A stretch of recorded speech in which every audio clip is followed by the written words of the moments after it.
Class 7 science में chapter 1 हमारा जल और जंगल। तो अध्याय के नाम से ही स्पष्ट है, हमें पढ़ना है इसमें जल की महत्ता के बारे में। हमारे जीवन में जल काफ़ी उपयोगी है, अगर इसकी कमी पड़ जाए तो बहुत सारी समस्याएं उत्पन्न हो जाती हैं।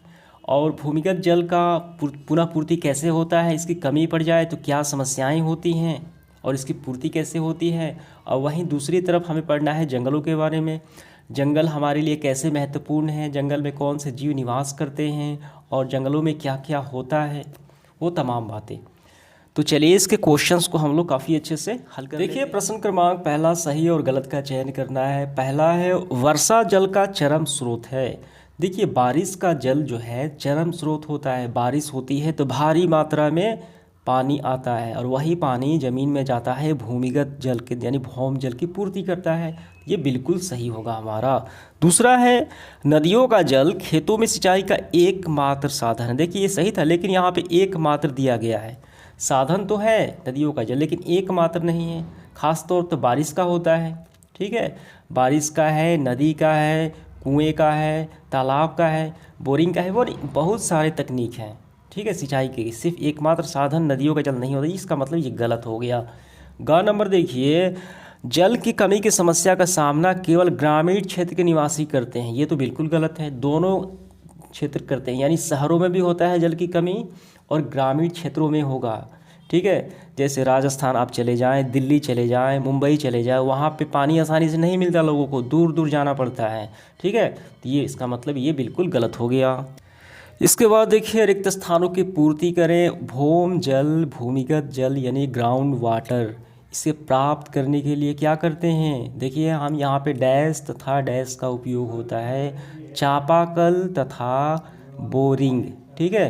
यही तो हम दो तकनीक अपनाते हैं आज के समय, चापाकल से चाहे आप बोरिंग से, ठीक है। तो हमें यहाँ पे भरना है क्या, तो हमें भरना है पहले में चापाकल, दूसरे में बोरिंग। इसके बाद देखिए आगे बढ़ते हुए हम देखेंगे खा नंबर, जल की तीन अवस्थाएं डैश डैश और डैश है। कौन सी अवस्थाएं हैं। देखिए जल की तीन अवस्थाएं होती हैं, बर्फ, ठोस, द्रव और गैस, ठीक है, बर्फ, जल और वाष्प।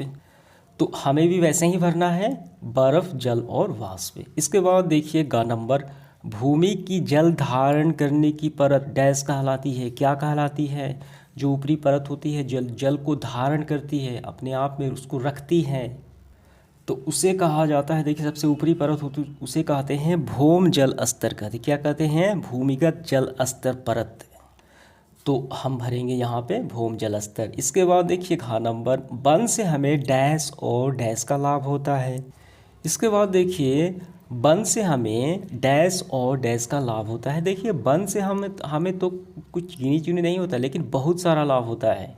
वन से हमें अनेकों लाभ होता है, लेकिन आप यहाँ पे दो लिख लीजिए, औषधि पौधे और इमारती लकड़ी, ठीक है। हम पहले में लिख लेंगे क्या, औषधि पौधे, और दूसरे में इमारती लकड़ी का लाभ होता है।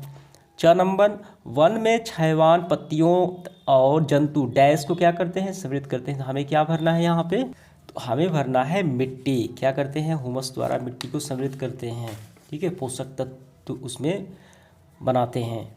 इसके बाद देखिए 6 नंबर, सूक्ष्म जीवों द्वारा मृत पादपों क्रिया से डैश बनता है। क्या बनता है, तो अपघटित होकर हुमस बनाते हैं। क्या बनाते हैं, तो हम भरेंगे यहाँ पे हुमस।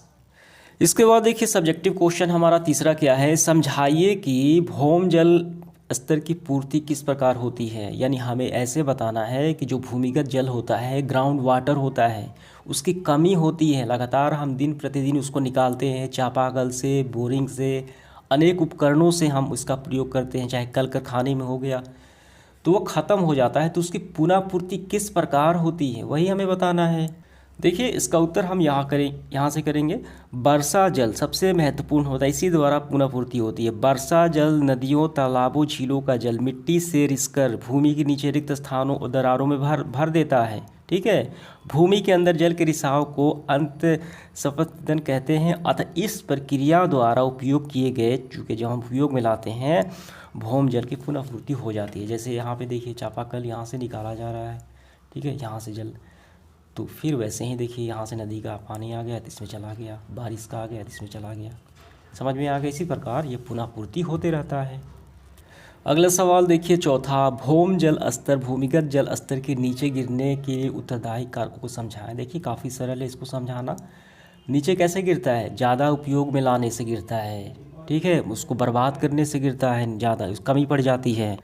तो यहाँ पे पहले समझिए आप, कम वर्षा होती है, ठीक है, या वर्षा ही नहीं होती, या ज़मीन में कोई रिसाव की जगह ही नहीं बचती, या जनसंख्या वृद्धि, औद्योगिकरण, इन सबसे द्वारा जल का अधिक उपयोग होता है। तो यही कारण है, ठीक है, यही सभी कारण है। तो हम कैसे लिखेंगे? तो इसका उत्तर देखिए हम काफ़ी अच्छे से ऐसे लिखेंगे। भौम जल स्तर के नीचे गिरने के उत्तरदायी कारक निम्नलिखित हैं। पहला है कम वर्षा या वर्षा ना होना, पहला कारण। दूसरा है जल के रिसाव के लिए उपलब्ध भूमि की कमी। अब चारों तरफ हम मकान ही बना दें, औद्योगिक क्षेत्र में ही ज़मीन को ला दें, तो कैसे जाएगा पानी नीचे? ठीक है, हम गड्ढे ही नहीं बनाए, तो ये दूसरा हो गया। तीसरा देखिए, जनसंख्या वृद्धि, औद्योगिकरण, कृषि, अन्य कारकों से जल का प्रयोग करना, ज़्यादा से ज़्यादा प्रयोग करना और उसका दोहन करना, बर्बादी करना, तो इससे भी कमी पड़ जाएगी, ठीक है। तो आपका ये आंसर पूरा हुआ। पांचवा सवाल देखिए, कम से कम जल का उपयोग करते हुए, ध्यान देना है, जल का प्रयोग हमें कम से कम करना है और उसमें उसी कम से कम जल में बागीचे लगाना है और उसका रख रखाव क्या कदम उठाएंगे, कैसे करेंगे आप?